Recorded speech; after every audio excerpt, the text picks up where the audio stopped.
Hey, this is Paul, and we got a sort of a really special live stream today. I know I usually live stream on Fridays at 10 a.m. I'm not going to live stream next week because I'm on vacation. So there's going to be a lot of other interesting content on the channel while I'm on vacation. But I was talking with Tripp and Jim. Now, some of you might, Tripp's around the corner quite a bit, so you know who Tripp is. Jim's been on before, and Tripp and Jim and I did a really interesting conversation on uh, Jim's book, High on God. And I want to get Jim back on again to probably do a little bit more detailed walk through his book and his argument. But with what's going on in Asbury University down in Kentucky, getting a lot of attention, uh, Jim and Tripp both said, hey, we'd really love to talk about that because at my estuary meeting last night, there are most of the people there had no idea about anything going on with this. And most of the people there have zero understanding of what a revival is, what a student revival is, and just how, now these things don't happen every day, but they're not that uncommon. And actually the really foundational role that these kinds of movements have played in American history. And Jim wrote, I think, it's probably one of the best books I've read on the megachurch movement. And Tripp's just all in because, of course, Tripp has had his own journey through megachurch land. And so I thought, yeah, let's do this, and let's do this as a live stream. So we'll talk for a while, and then those of you who are in the comment section, yeah, you know what to do, and then we'll see where this goes. So let's start now. I already did last Friday. I actually did a live stream on this, so I've already had a first whack at it. But let's hear from you two. What kind of thoughts emerged when this thing started welling up on social media? Yeah, Tripp, do you want to go or do you want to? No, you go. I think actually you probably started posting about it before I did. I might have a little bit more skepticism or trepidation around it than you do. So I was interested to see what you were saying about it. Yeah, a lot of this goes back. I to a certain extent, I was raised in evangelical culture, but was always suspicious of it. Being an academic and being an intellectual egghead, I think you're born into this idea that emotion is a problem, and so when we talk, and you hear that from outsiders on looking at this Asbury revival as problematic. That is, this isn't rational behavior. What are they really doing, and why is this so important and powerful? And what I think they're missing, and this is something that I developed over the last 7 years, because we were looking at data from megachurches, and megachurches, in a sense, are just smaller revival movements, in my mind. Mm-hmm. And I think what we missed, we thought that these were kind of corrupt, sort of artificially developed movements, and mainly emotional rather than rational. And what we began to realize is that human behavior, human reasoning always has an emotional base to it. And this is a complex argument, really. But what we said was, and we went back to, and I'll use this phrase I got from Emil Durkheim: humans are homo duplex. They often are engaged emotionally at first in whatever they're thinking or acting into, and then they think themselves into it. They rationalize this behavior. And why, you might ask, why do they do that? And they do that, Durkheim explained, for two reasons. One is they both want to be engaged with other people, and that engages their emotional, affective lives, and they want to be thoughtful about it as well. So human beings literally have to do this work in order to become socialized, in order to become human. So, I think this is another way of saying this. This is just normal behavior, and what humans do when they're acting out their interests, their desires, and thinking through this and rationalizing that behavior. Yeah, I'll just kind of stop there and let you guys take over. It sounds really familiar to. I haven't read Durkheim, but it sounds like another way of phrasing like McGilchrist and the Elephant and Rider kind of thing, where you like this part of your brain kind of engages first and kind of drives the direction, but then the rider is kind of like post hoc explaining why this all works, but it's not actually the one. And you think that's the thing in control, but it's actually not, right? And so that's what that reminds me of. I haven't read Durkheim, but that's the way I would explain it. Yeah, go ahead. Yeah, go ahead, Tripp. No, I was gonna say, like, I mean, I'm just going back to kind of I guess I agree with you. I think that like this, like I'm naturally skeptical of this like highly emotive way of engaging. I again, like I grew up a Presbyterian, frozen chosen. Like this is not how we do things. You don't even raise your hand when you're singing. That's not a thing, and we're very skeptical of that. Very confessional, and those kind of things. And I think that so I'm naturally like uncomfortable with it and suspicious of it. At the same time, I think as you study, so like I'll give an example. Like Plato wanted to ban the poets, but not because he thought the poets were necessarily doing something bad, but because he thought it was dangerous. He thought it was dangerous because this is like weapons grade emotion going on. It's not that it's not effective or even that it can't be used for good. It's just that it's really dangerous when that kind of weapons grade emotion is used for the wrong thing. And I think that like, so in my world, you have two camps and I'm kind of in between them. There's the ones who are like, this is an unmitigated good, what's going on here. And then there's another camp be like, this is an unmitigated bad. Like, I don't have any idea what these people believe.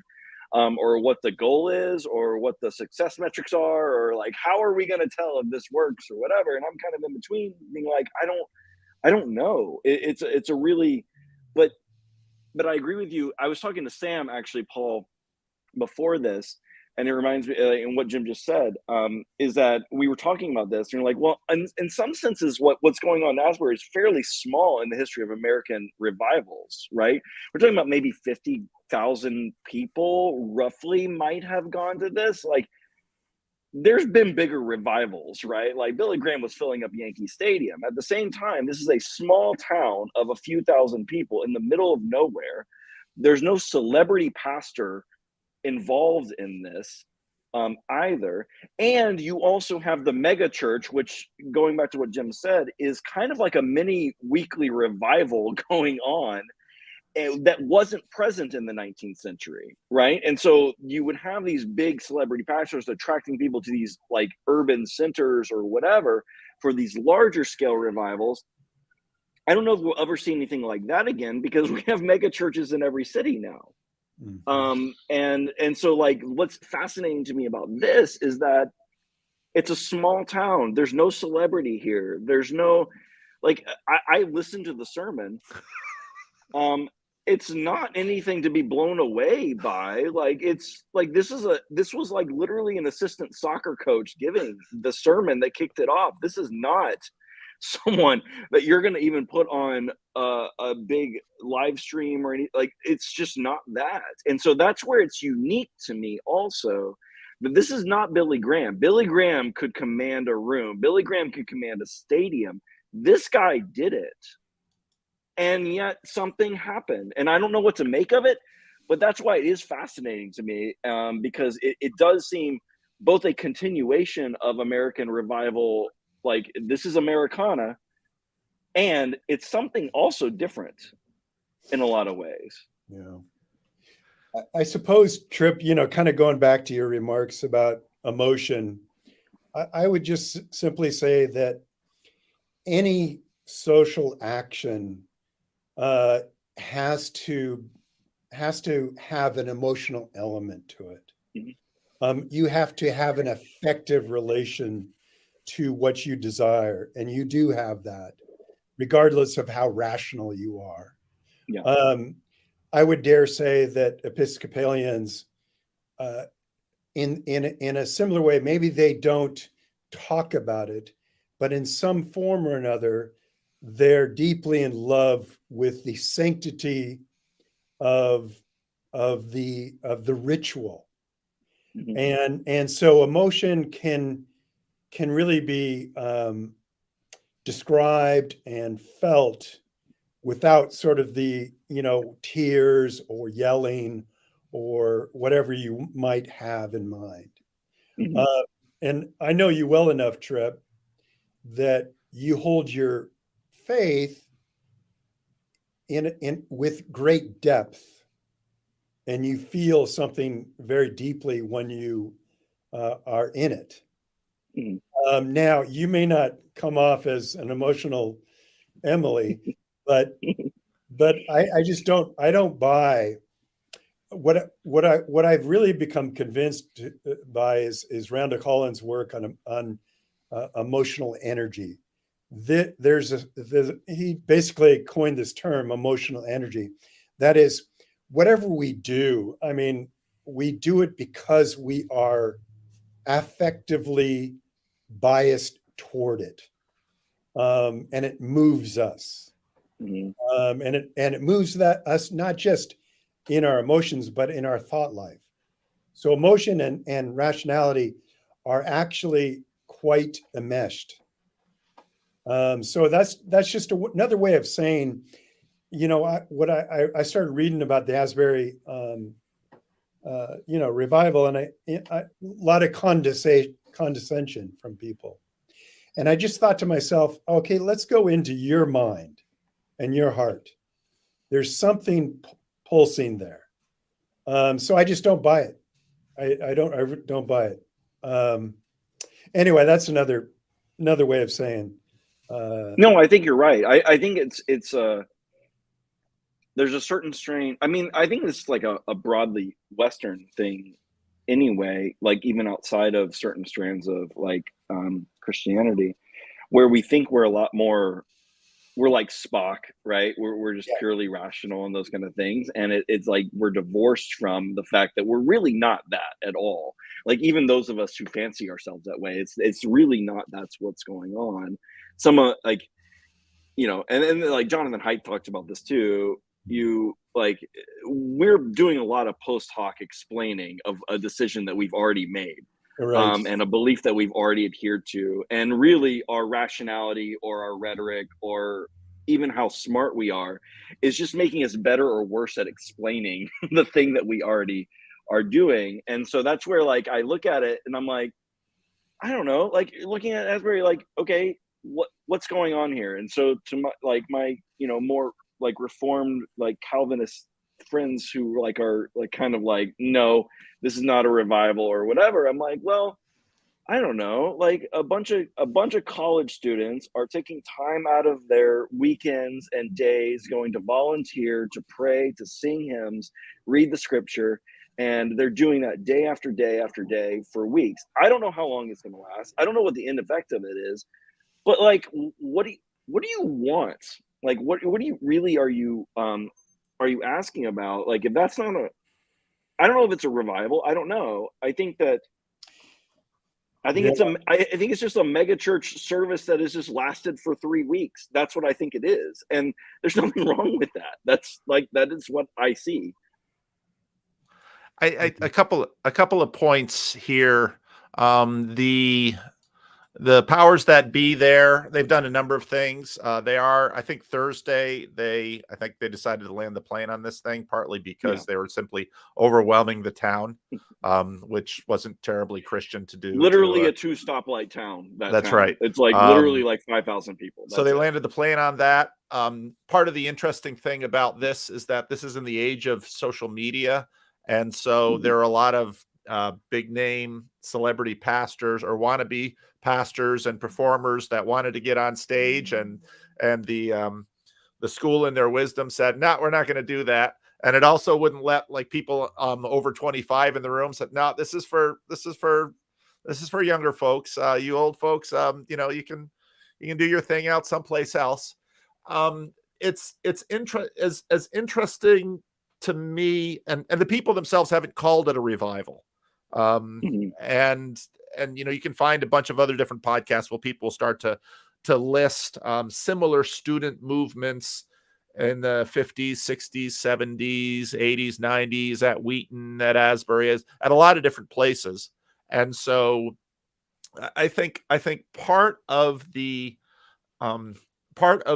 excitement about this is it's deeply connected with a megachurch, in that if you go to a megachurch, one of the things you can do at a megachurch, if you have 1, 2, 3, 4, 5, 8, 10,000 people in a room or together or at a crusade or something like this, is you actually you can accomplish something that you can't just do with your little 25 or 50 necessarily. There is a different energy in the room. And there's a lot of Christians that begin to sort of want to wade in there and think, well, I need to right now decide if this is of God. Oh, okay. Like the sunset is the sunset of God. That happens every day. And, that draws pretty good crowds if you're, if you're on the Pacific coast. If you're in a place like Santa Cruz, you get your parking space about an hour before the big event. So there's, to me, part of the interesting question here is, all right, well, let's talk about this, because there are many levels at which these kinds of events. One question would be, why are tens of thousands of people hearing about this, wanting to get there? Part of it certainly is sort of the charlatanism, or the same reason they go on The Bachelor. You're not here for Zach, you're here for the wrong reason. Oh, really? I can't imagine what that would be. 50,000 new Instagram followers. But you've also got this sense that we deeply know that we want to participate in, if you're a Christian especially, you want to participate in God. Well, what does that mean? What do we mean by that? And you have a sense that, and it's and quite rightly so, even if you get into the room, you're sort of hoping that you'll be wooed, you'll be carried away, that your participation in this is going to change you and transform you. And so the people making their way there are looking for that. And what I loved about your book, Jim, is that a lot of people get very cynical about that. Whereas, why would you be cynical about this? People go to a ball game to be transformed by the ball game in a way. Now, there's often not a lot of their expectations for lasting life transformation are fairly low, even if it's the Super Bowl. But this, if you realize that you're in a dead end and you want a new chance at life, you need transportation, you want a new beginning, it's not stupid to go to this place and get in the room and give yourself to it. But of course, that's just the beginning. And anybody who works in this field, this is part of the reason I started talking about Jordan Peterson, was anybody who works in this field knows that what happens on the floor of the event is just the beginning. And it's going to have to be followed up with all sorts of other things that are often considerably less enthusiastic. Well, I think you're right, Paul. I'm not, maybe I should be like Tripp, or maybe this is kind of what I'm hearing you say, Tripp. You're a little bit cynical about this. After doing this massive amount of work on these mega churches, I came out thinking these are really positive, healthy organizations. Only 1 to 2% go through some form of chaos, and usually a pastor having relationships outside his marriage, and it's mostly men, or some sort of financial problem, stealing cash. but it only happens in 1 or 2% of these organizations. So what that drove me to, and this was after 5 years of research, is these are relatively positive, uplifting, emotionally powerful moments for human beings to, in a sense, receive therapy. That is, to go through the process of transformation. And what is that? To repent of one's sin. Now you can say to change your life so that you're moving in a more positive, fruitful way. And that's kind of what we saw over and over again. And what I came to think is any kind of transformation has to be lit by some effective emotion, and then followed through on.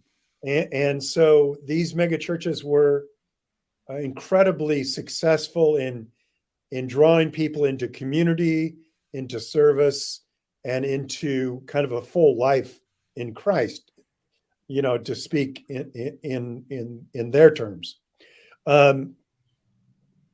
So I really came out of the study much less cynical. And as Tripp knows, I'm a fairly cynical guy. But I was It's why we get along, Jim. yeah, right, Tripp. I was pretty cynical. So it really changed. I literally, my cognitive research on this strange events changed me. And I'm glad it did, because I don't think it was fruitful. I don't think necessarily thinking that human beings are rotten at the core is a great way to go. And also the organizations and the leaders that are talked about are the people who are making mistakes and doing something terrible. And that's what we hear about most of the time. Yeah. But that's a very small group. So anyway, that's kind of my 2 cents. I don't know if I'm convincing you guys, but you don't have to convince me. Part of what I see in this space is that, and part of why I really liked your book is that there's a tremendous amount of bad press. And, and we, in our first conversation, we talked about Mark Driscoll. And for all of the flaws and the collapse of Mark Driscoll's church, I can very easily bring up examples that are way worse than Driscoll and did way more damage than Driscoll. yeah. And it's very easy to get cynical about these churches, but when compared to other types of, we can use a therapeutic frame, we can use lots of different frames, but generally speaking, for many people, if they enter into this, they'll have better marriages, their finances will be better, they'll treat their neighbors better, they'll be better parents. And when you look at those kinds of outcomes and the need for those kinds of outcomes on a broad scale in society, churches, generally speaking, are, a tremendous social asset. Even mega churches that people complain about the parking, they might complain about the pastor's salary, they might complain about all of these things. But these are a tremendous social asset that if in fact they were not present, there would be a significant societal cost that all of us would share. And I've seen this in the Black community. I see it in the Hispanic community. I've seen it in white communities. And so then when you have something like this, even though, yeah, you have it on social media and there's going to be all kinds of people moving for this thing, if in fact those who now are blessed with all of this attention, if they steward it well, there are a lot of people who can, especially starting as a young person, which is very difficult in our world right now, Yes. can maybe get a step up into a better life that no matter how secular people are out there would look at that and say, yeah, that was for the better. Well, Paul, there's a new book by Lisa Miller called The Awakened Mind. And it's it's a book that I've really enjoyed. She's a New York researcher on the brain, and she's most interested in spirituality and watching the brain on spirituality and religion. And so she's, done all this work, and it clearly, it's just overwhelming evidence to show that it does good for the brain, quite literally. And so I think it's kind of a fantastic reminder that religion it binds you back to something that is deep in the human, in the human genes, and that is you want self-transcendence. And when you achieve self-transcendence in some form or another, and it doesn't have to just be religion, you can get this in other places, you find bliss at a deep level. And humans, to some extent, are addicted to that stuff, and they take drugs to get it sometimes. But if you can get it on a natural high, go for it. That's what honestly, Tripp, that's what I think was happening at Asbury. That this is basically a place where people were, getting high. Getting high on God. That's the name of the book, of course. Yeah. And experiencing self-transcendence, because that's what you heard in many of the interviews with them. Is this was something? It felt they didn't use the word, but they felt something had transcended their present moment. And that's a powerful thing. Tripp, let's hear more of your so let's hear more of your kind of the qualms that when you see something like this, what do you feel? Because I think on one hand, it's easy to, from a secular point of view, to say this is a positive thing. This is quite likely for most people. There are going to be bad stories. There always are. Quite likely for most people, this is going to be a positive thing for a lot of these young people. I think when Christians approach it, I see it as much more of a fine-tuning question, because Christians are bringing all of their filters to it. And so you've got your posture. Is this too charismatic? Is this too much Wesleyan holiness? Is this too much on social media or TV? Are people too mercenary, or will this attract the charlatans? Will certain people emerge from this and have great power and use that power for abuse? And so when I listen to Christians sort of have qualms about it, I tend to see that in the Christian realm, this is much more a question of fine tuning. So I'm curious about your thoughts, Tripp.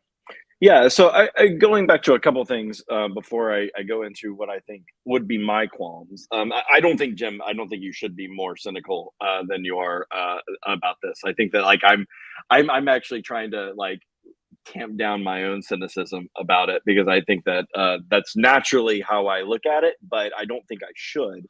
I think that what you said about this is like therapy, I think that's right. And it's the kind of therapy that you can't get one-on-one with a therapist in an office that you're paying for.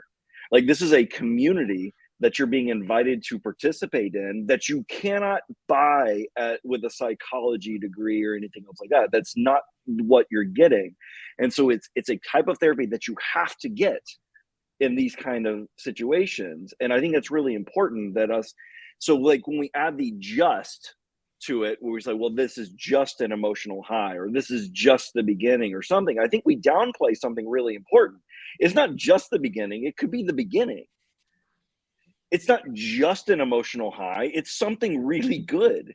And so I think that we add that just to kind of downplay it, but you're like, I think that we shouldn't. I actually think that just minimizes it. And I do it all the time. I was talking to Sam and Luke earlier today, and I said, is this just like a church camp high? And then I caught myself and I'm like, just a church camp high is like, if I sent my kids to a church camp and they came back really, really excited about their faith, would I say, well, that's just a church camp high? Or I would say, praise God, they came back like really excited about their faith. It wouldn't be just, I wouldn't add that for them. So why should we do it from a distance whenever we see something like that happening? Yeah. So that's kind of like where I think I'm erring. On the other side, I think that there is like a concern, like there's a one video of someone like casting out a demon, and like someone's being like taken out or something like that, and someone like yells out to cast out a demon in the chapel, and that made the rounds on social media. And so then there becomes a question: is like, okay, was that really a demon? Are we misrepresenting Christianity? Are we being a good witness to the culture? And then there's all those concerns about the charlatans. So we can talk about like the prosperity gospel kind of thing too, in some sense that like, yes, believing that God answers our prayers is a good thing. And also like this idea of the Joel Osteen, if you just believe enough, God will make you rich. Abuse of that is like, you could apply that to the charismatic movement as well, that, oh, if you just believed enough, then you would talk in tongues. And if you just believed enough, then you would prophesy. And if you just believed enough, we would cast out demons and those kind of things. And so that's where it becomes like, are we misrepresenting and giving the stage to grifters? And this is where, going back to Paul, what you were saying earlier, the fact that they didn't have the celebrity pastors, and I don't know the names of any of these people, and I literally have to look them up to even find them. It does like calm me down a little bit regarding that. But I think that's in the conservative circles. That's where, okay, it's the just question. Is this just a flash in the pan? Is this really going to make any difference in any of these people's lives? Is this really going to transform them and be something that lasts throughout? So there's that just question that I think is telling actually of the question asker, not the people participating in it. But then there's that. Then there's the other side of it is, are we being faithful representatives to the culture that's looking at this with some amount of curiosity? Right, that it's making, like I think Tucker Carlson had a segment on it, and so you have a lot of people looking at this from the outside and being like, what is going on there? And I think the concern is, are we faithfully representing the Christian church with what's being portrayed here? And I'm, from a distance, I'm like, I don't see a problem with it. Honestly, I would naturally be drawn. I do have some, like, whenever I see someone like casting out demons, I got questions. At the same time, I don't know, like, even if that wasn't legitimate, I think largely what I'm seeing I like, and I don't have a problem with. And so I think that's where the tension is, though, is that you have some of these people. I mean, we've all, again, Asbury's done a good job. They don't just hand the mic to anyone. Like if someone wants to give a word, the organizer talking about it, like, you talk to a pastor first about what you want to say and what you feel like the Spirit is leading you to. They're not just handing the mic around and having someone walk around the stage and those kind of things. I think we've all been to those places where it's open mic night, and that attracts the wrong kind of, like, that attracts people who have things to say that you probably wouldn't want to say on behalf of the church. And I think that's where this is very uncomfortable for a lot of Protestants, especially on the Reformed stripe, like the confessional, because we're like, who are you putting up there? Are we teaching here? Or are we not? Are these confessional Christians? Are they not? It's like, is this someone that we actually want to put on TV to represent the church, or are they not?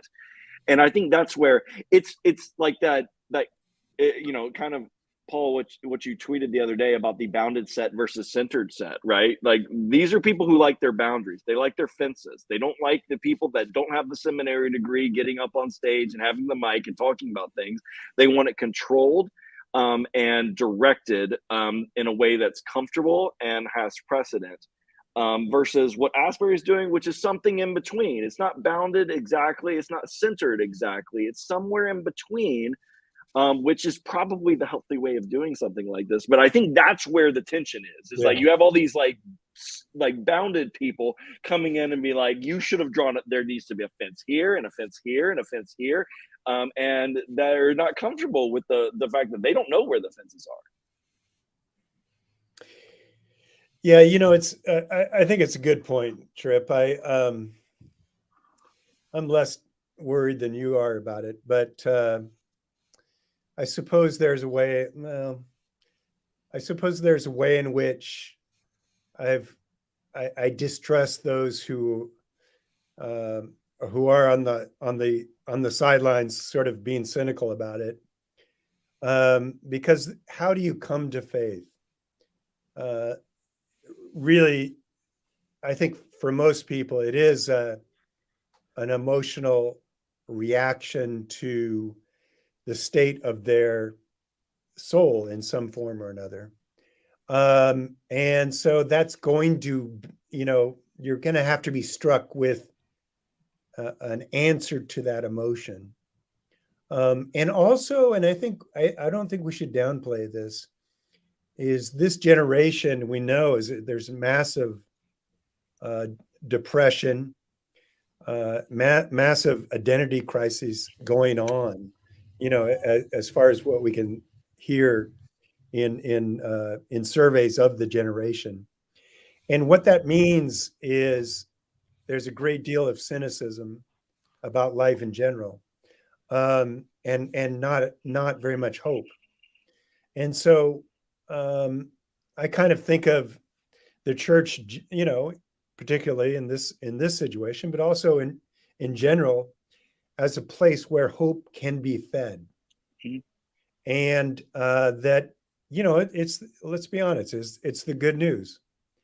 Come and follow Christ, become a humble witness to the faith, do that which is good and true and beautiful to yourself, to others, to your family, to your culture, to the world. And of course, there's bad teachers and charlatans out there that need to be exposed. But in my own mind, in terms of the kids I see in my college and in the university, there's just a lot of cynicism and hopelessness that's really depressing, to be honest, because there's not much kind of like, oh, I can change the world. Yeah.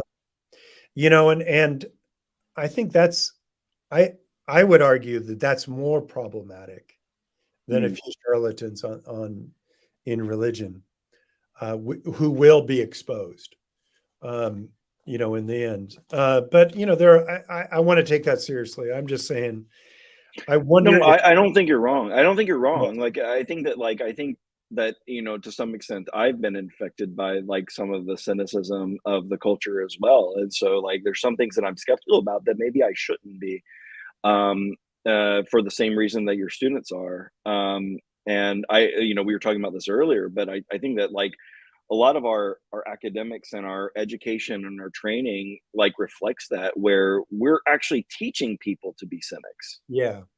We're actually training them to do that. We're not, as opposed to like training them like this is what's true, good, and beautiful. And you can express that through all of these disciplines, these transcendental aspects, and you can make the world actually more true, more good, more beautiful by your participation in it. We're doing the opposite. We're making them cynical about the world, and we're sending them out to just tear things down. And that's not what's going on in Asbury. For whatever it is, it's not that.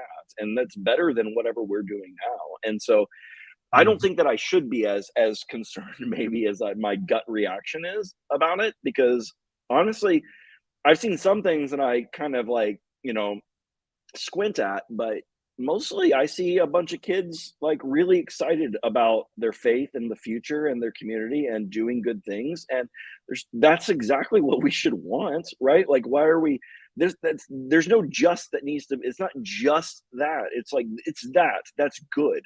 And we shouldn't be cynical about it. And we shouldn't downplay it. We shouldn't discourage it. We should lift it up and put it on a pedestal and be like, hey, you could be this way, or you could be like this other way, this cynical way that has no future, has no path to making anything better for anyone, including yourself. And so like I feel like to some extent I have kind of imbibed that cultural cynicism about a lot of these things, and I don't think I should. I think that I'm when watching it, I'm constantly asking myself, I'm both really, really happy about it, but then also like skeptical at the same time. And I'm asking myself, why am I so skeptical? Yes. And like, why is it that I have that reaction? Because nothing I've seen has been particularly troubling. Oh, It's more like a gut reaction that I have. yeah. I'm helping a guy here get some food, so I'll be out in a minute No, and I'll be back. But okay. but no, I think that's well said. And part of the emotional piece is I would be more worried if there wasn't emotion. Can you imagine going to an AA meeting where someone is kind of having a breakthrough and they're working on their sobriety and they're just sitting there like this? I would be worried about that. And the same way with a marriage. Okay, so you're stepping up and you're going to be married, and this is you're entering into one of the most substantive, transformative relationships in your life, and you're just walking up like you're going to the ATM to get $20 for a movie. I mean, the emotional part is exactly what you want and need if you're going to have the whole person transformation. And I think that there are obviously I have plenty of questions to ask, but for the most part, this is a well-known cultural liturgy in America that has proven for many people to be an extremely positive entree into a better life. And just, I don't know what you guys said while I was gone, but one of the key things that happened here, which is very consistent through many of these revivals, including especially the Korean revival that transformed Korea, is it began with confession that someone said, and which again, similar to AA, it's your first step. My life is unworkable, and I need to turn it over to a higher power. And so, and what I loved about this was this is just like any chapel service that you can find in any Christian college all over the place, and it's nothing. And I think this is part of what I think gives people who see it on social media hope that if God can use that guy and these people in this place and do a work that really improves and transforms one way or another this group of people, well, maybe that can happen with me. And again, I know it's really easy to get cynical about people rushing there and wanting to be a part of it, but I don't, of course you That's the want thing. it. Like, but that's the thing. Like, okay, we're cynical about that, but would we want them shunning it? Exactly. We want them ignoring it. Yeah. Like, no, we were like, what do we want? Like, sometimes we as Christians sometimes don't take yes for an answer. And that's what, like, you're like, well, is it better for people to rush to where they think that the Spirit is moving to get this experience with other Christians that are worshiping and confessing their sins and those kind of things? Like, I was astonished. I was listening to a podcast about this today, and like there was this, and I like the guys. I won't name them, but like they were talking about like, is this good? Is it bad? Whatever. One of the guys was like, well, one of the problems that I had with the sermon that led up to it was all law and no gospel. And this was like a Calvinist Reformed Presbyterian. And I'm like, wait, you are complaining about all law and no gospel in the sermon that led to people going up and repenting? That's your complaint? That's bizarre to me. I was like, what? That's like, you guys are the hellfire and brimstone crowd. Like, what are you talking about right now? Why are you like eager? And that's what I see it as, is an eagerness to be cynical about it. And I don't understand it. I was just baffled when I was like, wait, all law and no gospel. What did Jonah do when he went to Nineveh? Right? Like I was like, I honestly don't understand. Like, what would we have people do? I would have people rush to church if they saw something opening, right? Like, why not? Yeah. Well, that's kind of where I am. But I suppose, I mean, and I think you know this already, but it's really through my academic study that I've come around and become much more positive about this, I suppose you'd call it, for me, all religion and really all of life has a emotional energy to it. And if you don't have that emotional energy, you're not going to go anywhere. And that emotional energy gives you hope. Mhm. And the hope is I'll get better. I'll become better at my relationships. I'll become better with myself, with my culture, my town, my family, my kids. And what else is there but that hope that you can become somebody that is a source of good to those around them. That's kind of where I'm coming from. So the Yeah. cynicism, I understand that, but I just don't think that's a pathway towards. I just don't know where it goes. It kind of turns in on itself. That's kind of what I Right. think. The thing is that, there's a gravity to cynicism, and then there's a gravity to hope Yeah. also, right? And so Mhm. that's where I think that these kind of like the mega churches, or these kind of like little like um mini revivals, whatever we want to call them, Hmm. they have their own gravity, right? In the same way that, like, you go to university, you might become a cynic because there's a Yes. gravity to that. Like, and so like you're kind of pulled in, and it's easy to be more cynical when you're around more cynical people. Right. And it's easy to be more hopeful when you're around more hopeful people, even if nothing has changed, like objectively, like in the world or your circumstances or whatever.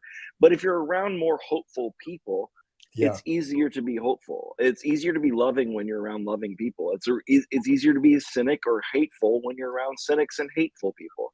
And Yeah. so that's where, like, I think that, I mean, it sometimes, kind yeah, of go goes ahead. trip to what's the fruit of the Right. spirit?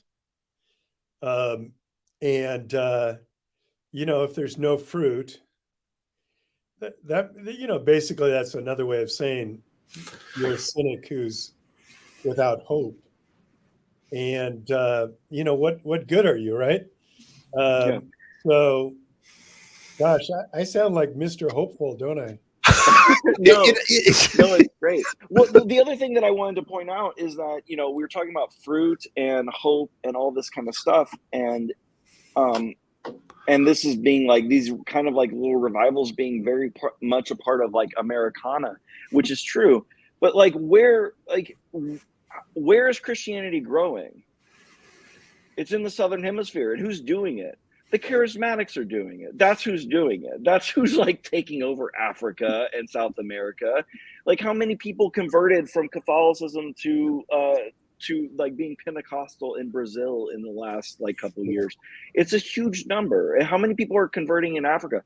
So you're like, in some sense, yes, this is very American. It's true. But I think it's bigger than that. I think this is like a human condition. This is something that everyone um, wants and desires, and it has a gravity to it. And we've structured our institutions and our culture in such a way that we're almost like we've got antibodies built up to even accept it whenever it does enter the bloodstream. But I don't think I don't think it can keep up, because eventually, like, we all do desire this. We all do desire this community, these feelings, these emotions. We all want it. We all know it when we see it. There's a reason that I was at Mars Hill for as long as I was, and it was a mini revival every Sunday. They knew what Yeah. they were doing. They knew how to generate that, and there was nothing wrong with them generating it. Can you abuse that? Sure, you can abuse anything though, and that's where I feel like we're being too judgmental about, well, yes, like Plato said, this is weapons grade emotion. That's true. And you can abuse weapon grade emotion, but you can also use it productively too. Yeah. And that's where I think that I and a lot of people need to, when they're looking at this with some skepticism, maybe we need to take a look in the mirror. Why are we so against using this in the right way? Yeah.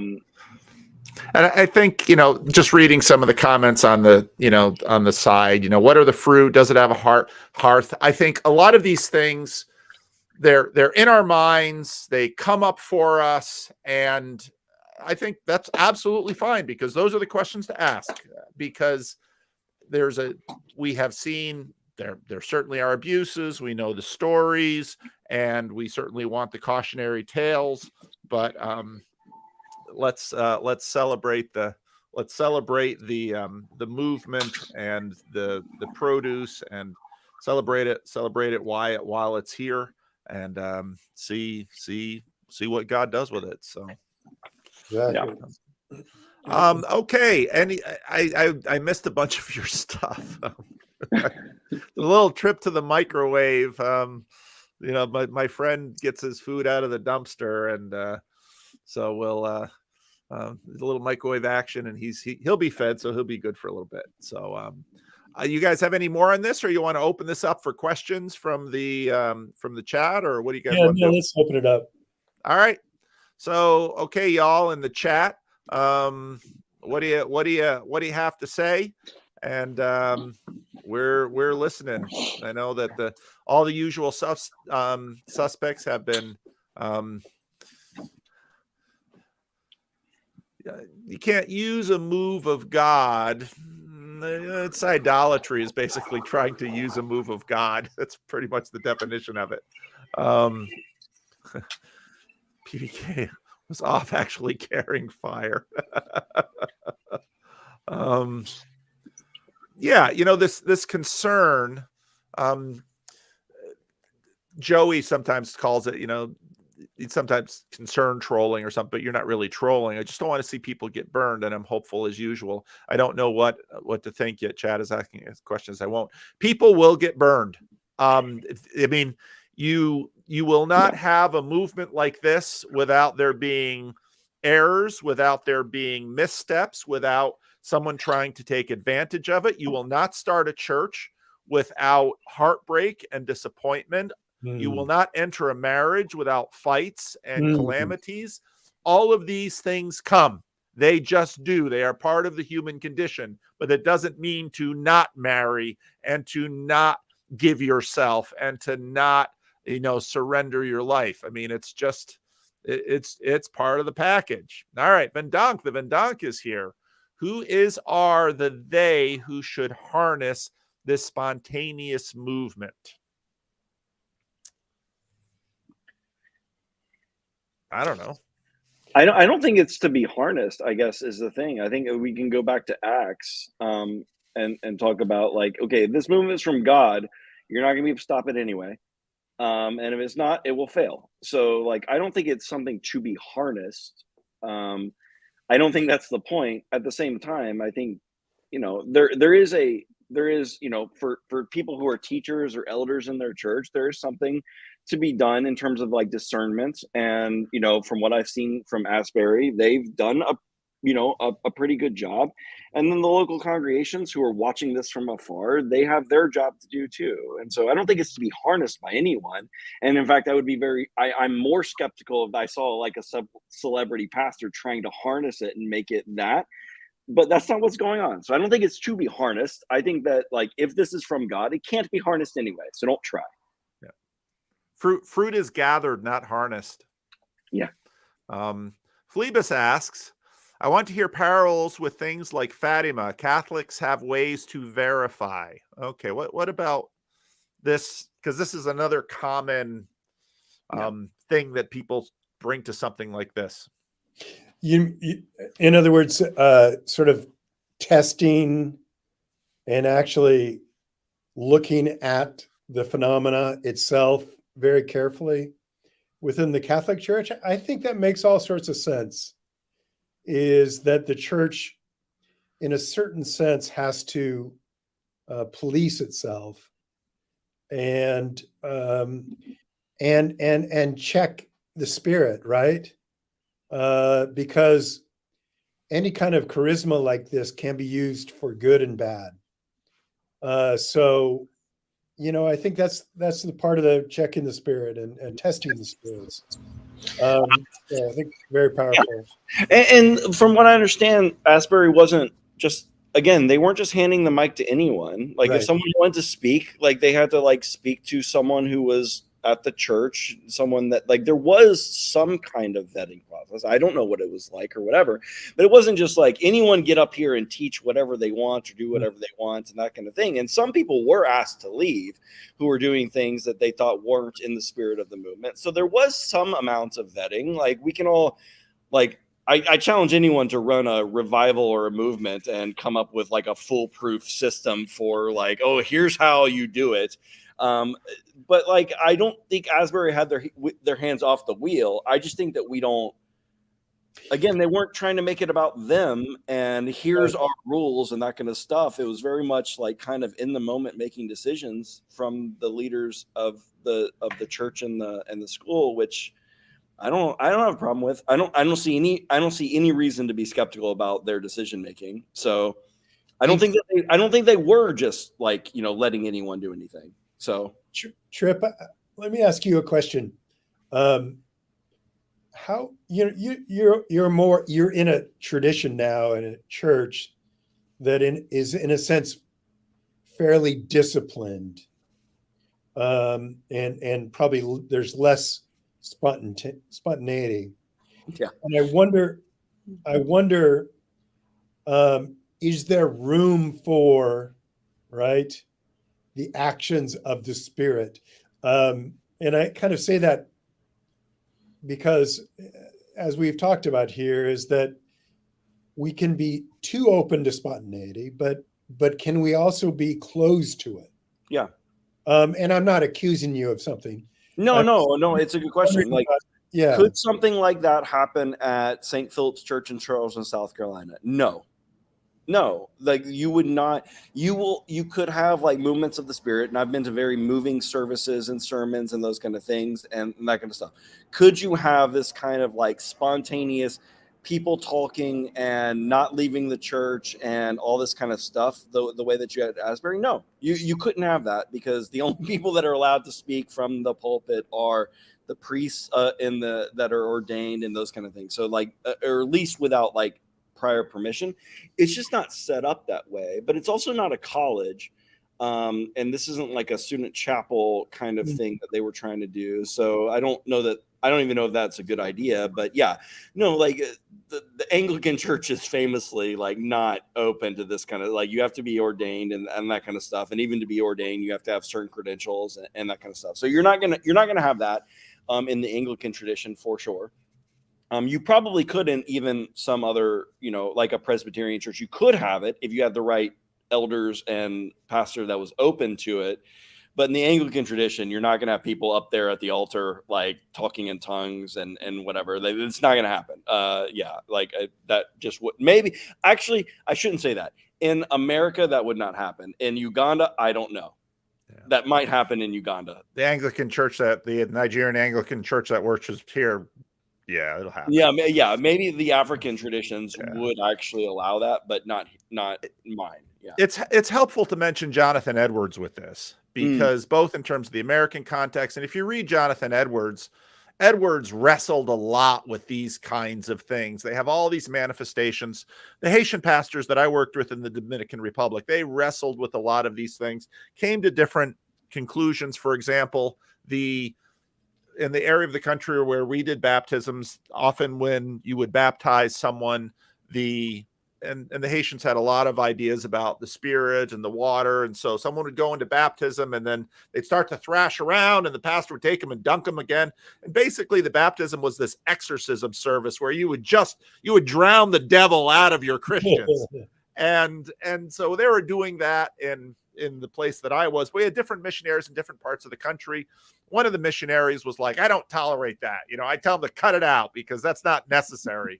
The president of the national church came out once and he watched this for baptism. He's like, oh, this doesn't happen in our zone. So, and I'm high in openness. I was just like, I don't see how anybody's getting hurt with them. Well, and Jonathan Edwards even wrote about what are the qualifications for what a revival is. And as far as I can tell, Asbury's meeting all of them in terms of people praising God, doing good works, repenting of their sins and all that kind of stuff. And it's also interesting about Jonathan Edwards because he was famously, we all read Sinners in the Hand of the Angry God and those kind of sermons, and we imagine this angry Mark Driscoll type, yelling at the people and that kind of thing. And by all accounts, he was just deadpan, monotone, just reading this sermon, and people were moved by it, and it created this thing. And I swear, everyone watched the sermon that kicks this off. It is not anything to write home about. It is not something that you would be like, oh, this is going to start a revival. And so I was like, it's funny because that is Jonathan Edwards is the one that we most associate with these revivals. And he's the one that gave us the qualifications for what he saw as a legitimate revival. And he's also very similar in style to the assistant soccer coach who actually gave the sermon that kicked it off. In terms of delivery, I was like, that's not something that I would think would kick off 50,000 people show up at Asbury College in the middle of the South. It's not what I can find in any black church in my neighborhood on any given Sunday. No. So I want to get. Go ahead, Jim. No, I was just going to say, Tripp, that maybe the lack of charisma is a sign of the goodness of this. Yeah. Anyway. I want to get into Anselman's question because I think it's pretty important. Why was God not really spoken of in this discussion? It was all treated as mere human communal phenomena. Revival is a personal encounter with God. I got my own answer, but I'm going to wait for you guys a little bit. Oh, I would say, first we don't know. Let's be real here. Even those who I think I've had experiences of the presence of God and it feels pretty real to me. None of us can prove that. So I take it very seriously when somebody talks about the presence of God or the fact that they feel that God has spoken to them because, I've experienced that myself. I think as people who are, have a duty to try to examine these phenomena, I think we both have to take it as a humanly constructed phenomena, but be open to the possibility that this could be the Holy Spirit. So it's both and,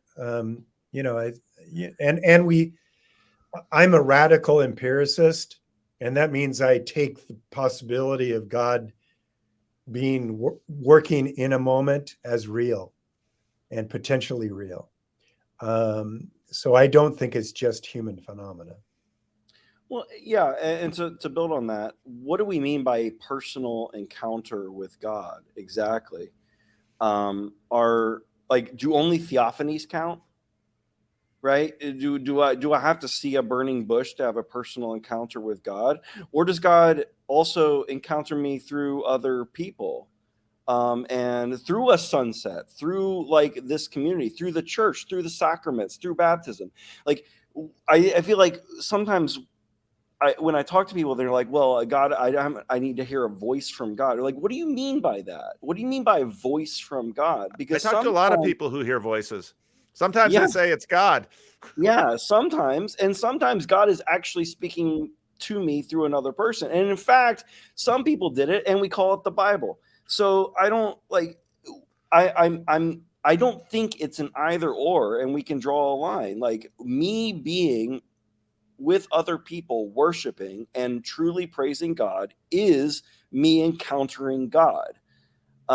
That's not separate from it. It's not just a again, I'm even adding that just a sociological thing, as if it diminishes what's going on. That is how God often speaks to us, is through these communities, these experiences. And it's not just sociological, it's not just material, it's not just an emotion, it's not just the flash in the pan or a high at a church camp. It's not just any of those things. It might be those things, and it might be more. Yeah. And so I don't like that like, well, you guys didn't mention that you heard from God or something like that. I get the question, but like, no, I'm not separating them. I think that they're the same. Like, that it is actually with other people that I've experienced the presence of God most profoundly. And I think with most of these things, I mean, Jesus says, by your fruit you will know them. Fruit takes time to ripen. So, and you work with this pastorally all the time. Someone comes up to you with a new thing. Might be a new marriage. It might be a new insight from the Bible. It might be a new this, a new that. And they're all excited about it, and they're moved. And as a pastor, initially you judge the early fruit you see, and you welcome it, or maybe you caution, or maybe you do a little trimming or something, but you work it relationally, and over time you assess what's been the blessing of this, what's been the downside. And I think all of that is built up into us as a body. And that's exactly why when something like this happens, I don't know if you remember in the movie The Matrix, when Neo's in with the architect, and you have all these screens on the wall with all these Neos talking. That's kind of like us in our Consciousness Congress, but it's also like us in the church. And something like this comes up, and people are like, ooh, and others like, uh-oh. And, we're running through the gamut of these things as the body of Christ on all these little screens, and that's okay. This is exactly what we should be doing. So we can evaluate and test the spirits and try to figure out, okay, how do we approach this? How do we want to interact with this? And the other thing I would add to that is, for anyone who would listen, are there going to be people that walk away from their experience at Asbury who are more encouraged in their faith? I think the answer is clearly yes to that. Right? Whether or not it like has some broader movement that's easily measurable in our studies, or we're going to speak about in 100 years as like the next, the second great or third great awakening or whatever it is. Okay. Are there some people that walked away more encouraged in their faith from experiencing this? I think the answer is clearly yes. Yeah. Are you willing to rob God of the glory of that? I'm not. I'm not. Okay, so we have to say then like God was present in some way for some people during this like thing. What the ultimate fruits of the movement, if there even is a movement, I think is a separate question. I think that like we don't have to say why was God. If people were walked away, God was present. That's what we're saying. Like I'm in. Now, Chad's question might be just having a little bit of fun in the comment section, which is what comment sections are. But I don't think it's a bad question because, and this, I think this very much gets at Anselman's question. Okay, UFO.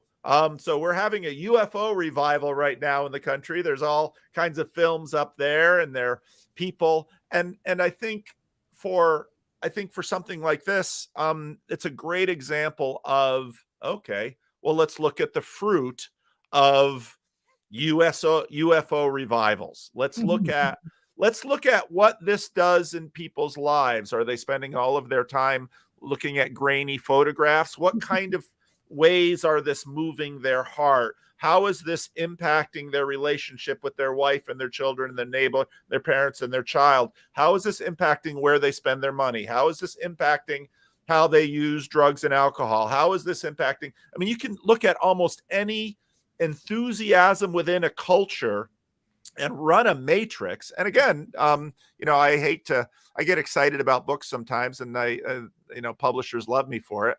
But, I think, that's what I really appreciated about your book, Jim, because it could have been, when Tripp said, "Oh, my wife's uncle wrote a book and it's on the Megachurch," I was pretty much set to see, a lot of cynicism, a lot of criticism, a lot of that. And I opened your book and I thought, this guy did his homework, because I've been around lots of different churches for a long time, and I see lots of different things in lots of different churches in the US and other places in the world. And it's usually, there's good and bad, but I think if you look at the kind of metrics in terms of fruit, you can say, okay, UFO revivalism is not real big on my list. And you might say what you want about a lot of these mega churches.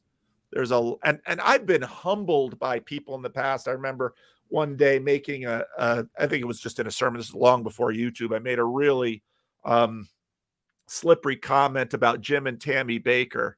Someone comes up to me and says, "My parents became Christians because of Jim and Tammy Baker." And it's like, why don't you shut your mouth, Vander Clay, and not be quite as trollish and flippant as I tend to be. Yeah, no, that's really a good reminder. And I was really like that when I came into this business. So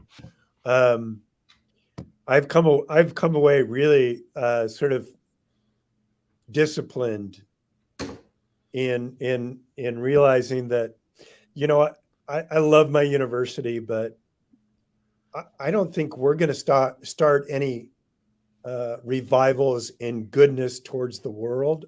I don't know. You know what I'm saying? Yeah.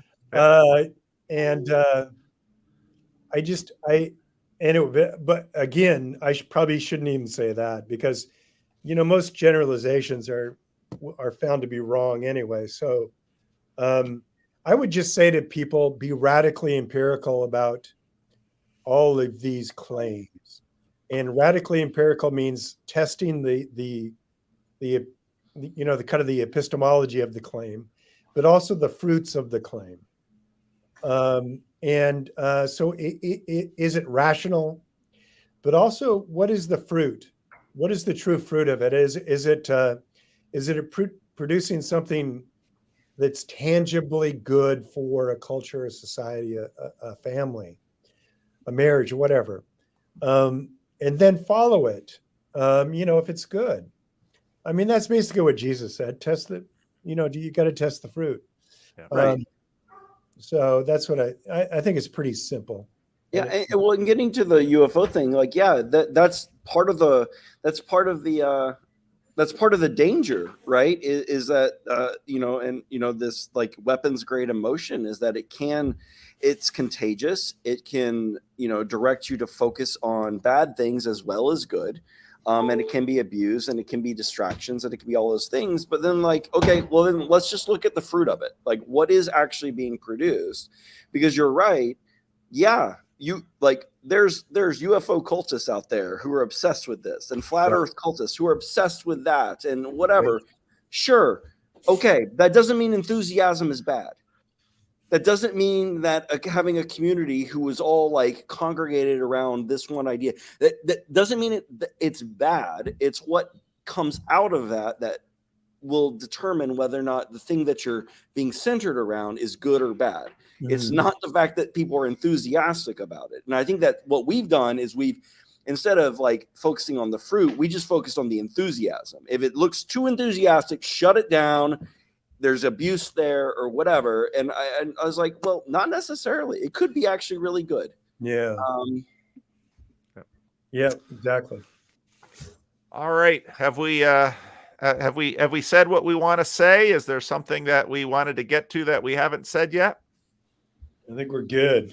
I think we're good. I think that, like, yeah, having a follow-up conversation like Jim, where you can kind of go into a little bit, more detail on your book, High on God, would be really helpful. I'm curious about how to apply, amongst other things, like what you found to what's going on more globally as well.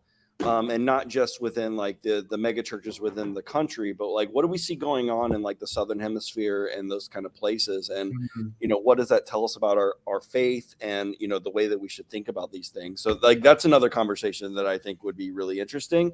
Yes.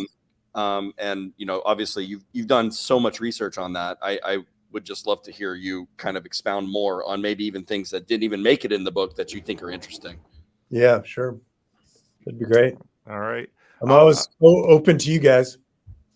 Well, I'm just going to check Phlebas's last thing. If we erect a Asbury shrine, is that bad fruit? Actually, there's already a shrine there, and that's really the college. Yeah. Right. We part of what the Orthodox have been pointing out is that, you Protestants, you kind of have your own icons and holy places and saints and the Orthodox have a point. Right. Like, well, we Protestants are weird about that because you're like, we don't pray to the saints, right? But we believe that we believe and hope that the saints are praying for us because that's in the Bible. And you're like, and the Orthodox are like, isn't that kind of a prayer?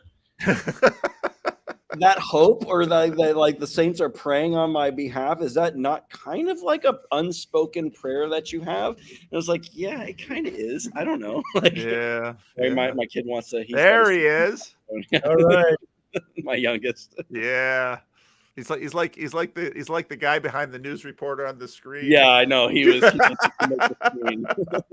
that dude. Well, thank you both for being willing to do this, and this was fun, and I hope that it helps people make sense of this whole thing. Yeah. And, Jim, you writing any books, or what are you working on now? Just I teach a course on a life worth living, and it's kind of gotten big over the years. And it's just fun. It's basically, what creates a good life. And I use, spiritual, philosophical, psychological principles to understand that. It's very, very much a lot of what's going on. I mean, Vervaeke and Peterson, and I mean, there's a lot of that going on right now. So yeah, well, I especially for the younger generation, there's a lot of troubling news coming, and it's the fault of the culture directly, I think. So yeah. So you had actually had like a lunch with Peterson, right? Fairly recently, Jim. Like any takeaways or what were your impressions? I'm just curious. Yeah, I was sat right next to him at a luncheon. I had no idea. I didn't really know much about what was going on with the luncheon, but I found him very eager to talk about everything. Very kind and interested in me, and he gave a talk to this small group of Seattleites on the Logos, and he didn't say it, but I think he believes that Jesus is the embodiment of the Logos, and it was the embodiment, or is the embodiment of the Logos in the world. And so whatever is true, good, and beautiful is him. And so all things can be tested as good, true, or beautiful based on that. And that was basically his talk. So I didn't agree. I didn't disagree with anything that he said, but it caused me to start following him more. And I'm not sure I agree with much of his political points of view. You're not gonna follow him on Twitter. Yeah, no, I was kind of chagrined by that. I just he's in love with some people that I find to be really disreputable. And it has a thing for Russia, which is, anyway, that's a whole nother thing. Yeah. I don't agree with that. Anyway, so yeah, you can't, all you're any hero you have always has something. It's true. It's true. So true. yeah, I guess we could chat about that, but I think he's too complex of a character.